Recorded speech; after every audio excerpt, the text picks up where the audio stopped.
Kabar Presiden Jokowi akan memanggil beberapa calon menteri ke istana hari ini dibenarkan Kepala Sekretariat Presiden Heru Budi Hartono. Hal itu semakin mempertegas adanya reshuffle Kabinet Jokowi.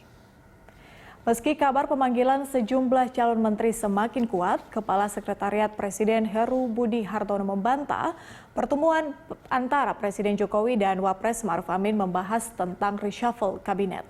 Menurutnya pertemuan antara Jokowi dan Ma'ruf Amin hanya diskusi biasa saja.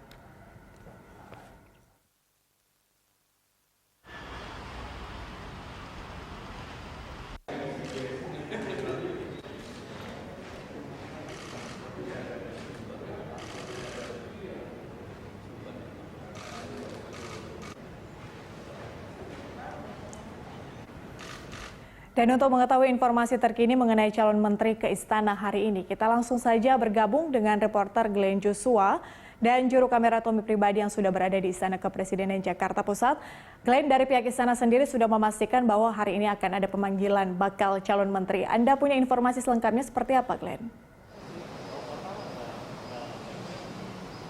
Ya, Patricia, sebetulnya tidak ada kepastian apakah hari ini Presiden Joko Widodo akan memanggil sejumlah nama menteri, dikarenakan hingga saat ini kami juga sejak tadi pagi sudah menunggu dan juga menantikan siapa saja nama-nama calon menteri yang sebetulnya sudah santer terdengar ini datang ke istana. Namun hingga siang hari ini pada pukul 12 waktu Indonesia bagian Barat, kami belum melihat satupun nama calon menteri yang diisukan tersebut sudah masuk ataupun menuju ke kantor presiden. Sejak pagi kami juga sudah mencoba untuk bisa meminta konfirmasi kepada sejumlah pihak di dalam istana. Salah satunya tadi kami sempat menanyakan kepada Kepala Sekretariat Presiden Heru Budi.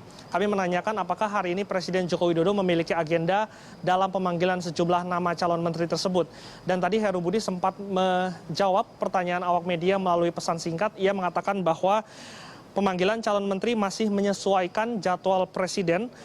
Agenda presiden hari ini agenda rutin saja, belum ada jadwal untuk calon menteri dan nanti jika ada akan diberitahukan kepada awak media.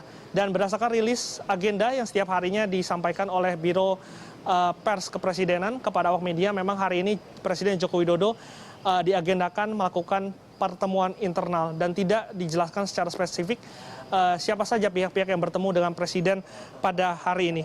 Dan tadi juga saya sempat mencoba mencari informasi kepada sejumlah nama lain di dalam istana. Salah satunya adalah juru bicara Kepresidenan Fajrul Rahman yang juga mengatakan bahwa dirinya belum mendapatkan informasi lebih lanjut dan ia meminta para awak media untuk bersabar menunggu kepastian dari isu reshuffle yang santer terdengar akan dilakukan oleh Presiden Jokowi sebelum penutupan tahun. Sementara untuk pejabat lainnya yang dekat dengan Presiden setingkat menteri seperti Sekretariat Kabinet Pramono Anung, Mensesnek Pratikno dan juga Kepala KSP yaitu Muldoko, ketiganya sampai dengan saat ini belum menjawab pertanyaan para awak media mengenai isu reshuffle ataupun pemanggilan nama calon menteri yang santer terdengar akan dilakukan oleh Presiden Joko Widodo pada hari Selasa ini. Namun sejumlah pihak dan juga sejumlah pengamat politik meyakini bahwa Presiden Joko Widodo akan melakukan reshuffle pada hari Rabu 23 Desember 2020 dikarenakan jika kita menarik ke belakang, banyak ataupun ada 4 langkah politik yang sempat dilakukan oleh Presiden selama menjabat, dilakukan oleh Jokowi selama menjabat sebagai Presiden, dilakukan pada hari Rabu. Yang pertama adalah hari Rabu tanggal 12 Agustus 2015, di mana saat itu Jokowi mengganti 6 menteri, diantaranya adalah menteri-menteri yang memiliki posisi strategis seperti salah satunya adalah menunjuk Luhut Binsar Panjaitan menjadi Menteri Koordinator Bidang Politik, Hukum, dan Keamanan, lalu juga mengangkat Rizal Ramli sebagai Menko Maritim dan juga mengangkat Darmin Nasution sebagai Menteri Perekonomian.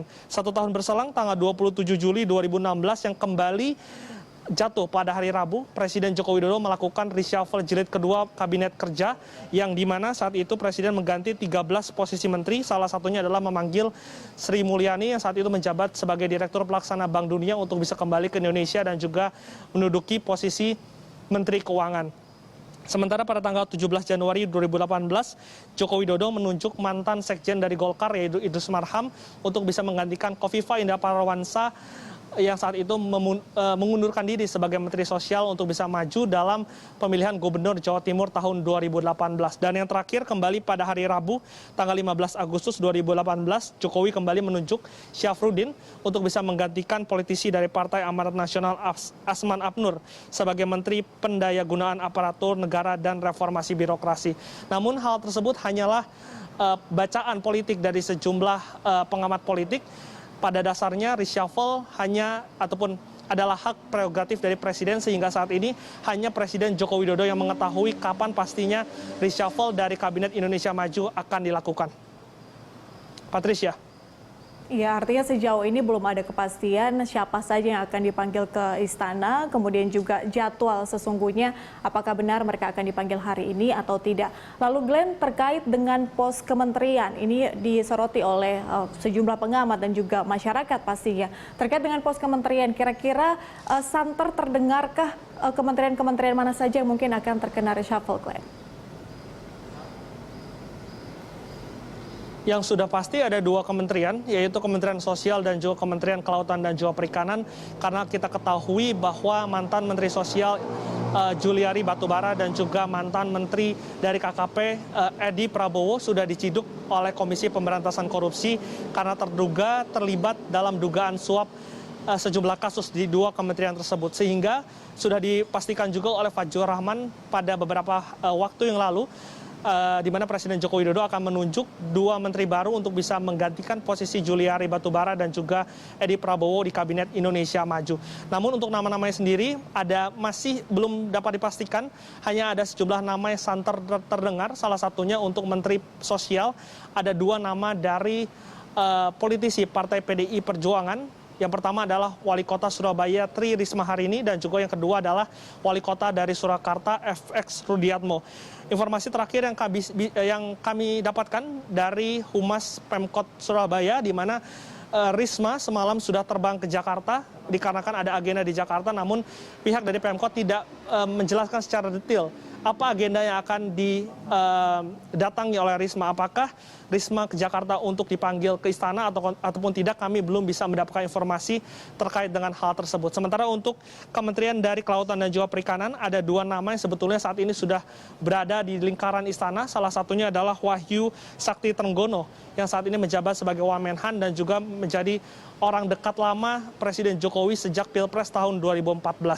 Sementara itu, selain dua kementerian tersebut, ada 4 kementerian lain yang santer terdengar akan terkena reshuffle. Yang pertama adalah Menteri Kesehatan, yang kedua Menteri Agama, yang ketiga Menteri Pendidikan dan juga Kebudayaan, dan juga yang terakhir adalah Menteri Perdagangan. Sejumlah nama menarik masuk dalam bursa Menteri Kesehatan, salah satunya adalah Wakil Menteri BUMN dan juga juru bicara Satgas Pemulihan dan Transformasi Ekonomi Nasional Budi Gunadi Sadikin yang santer terdengar akan menggantikan posisi Terawan Agus Putranto di Menteri Kesehatan. Ini adalah salah satu menteri yang sangat disoroti karena kita ketahui bahwa prioritas dari Presiden Joko Widodo pada tahun 2021 adalah vaksinasi, sehingga Menkes ini memiliki peran penting dalam pelaksanaan vaksinasi di tahun 2021. Sementara untuk nama Menteri Perdagangan, santer terdengar Presiden Joko Widodo memanggil kembali Duta Besar Indonesia untuk Amerika Serikat, yaitu Mahendra Siregar, untuk bisa masuk dalam bursa Mendak menggantikan Agus Supramanto. Sementara untuk Menteri Agama, ada nama dari Nahdlatul Ulama, yaitu Yahya Khalil Stakuf, yang merupakan Katib Am PBNU, dan juga untuk Wamenhan sendiri ada nama Herindra yang masuk dalam bursa pengganti Wamenhan yang dikabarkan akan masuk ke KKP. Patricia. Ya, Glenn, tentunya masyarakat sangat menunggu bagaimana hasil dari reshuffle ini. Apakah hanya mengisi 2 pos yang masih kosong karena menterinya terjerat korupsi, ataukah mungkin ada kementerian-kementerian lain juga yang akan dilakukan pergantian seperti itu. Glenn Joshua, terima kasih untuk informasi Anda. Selamat bertugas kembali. Pemirsa, demikian tadi laporan reporter Glenn Joshua dan juru kamera Tommy Pribadi yang sudah berada di Istana Kepresidenan Jakarta Pusat.